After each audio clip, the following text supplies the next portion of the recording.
Hi everyone, in this tutorial, we're going to show you how to insert your own custom word art directly into Google Slides. Inserting word art is a great way to make certain ideas or words pop out to students and make sure that you're emphasizing what's most important.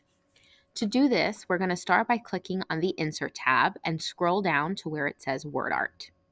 When you do so, a pop up is going to come up like this where you can enter in whatever it is that you want to type.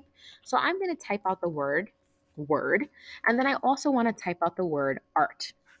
Now, if I want to create a second line when I'm making word art, I have to hold down shift and click on enter, and you can see it goes to the next line. And then I'm going to type out the word art.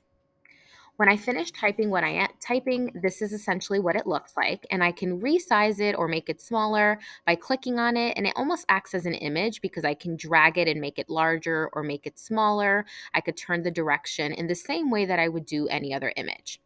Now, if I wanted to make a change to the typing that I have, I could just double click and change whatever the word is that I created. Now, by default, we see something that pops out, but it doesn't look so flashy yet. So we can actually apply some formatting to really take our word art to the next level. To do this, we're going to click on our word art.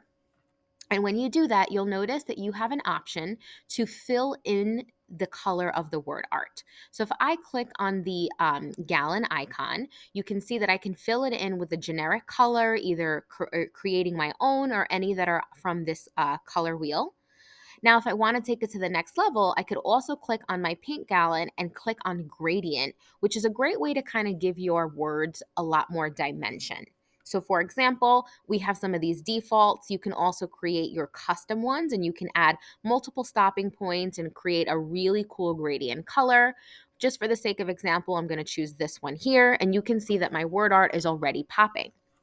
Now I can take this design further by again clicking on my word art, and I can choose any of the fonts that are in my library. So I'm going to choose Moose Motors.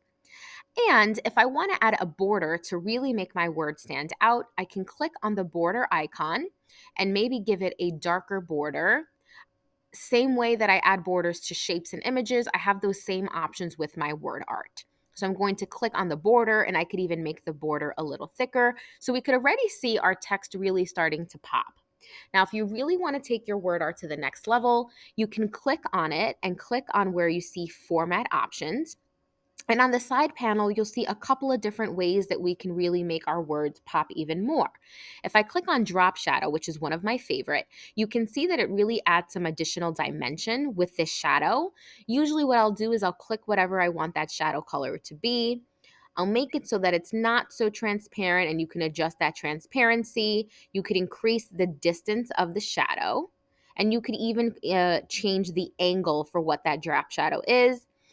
You can also experiment with the reflection if you're interested in that. But you can see here that just by clicking around, I have really formatted my words. And if I was making this a title or maybe a key vocabulary word, this would really motivate my students to pay attention to that key concept.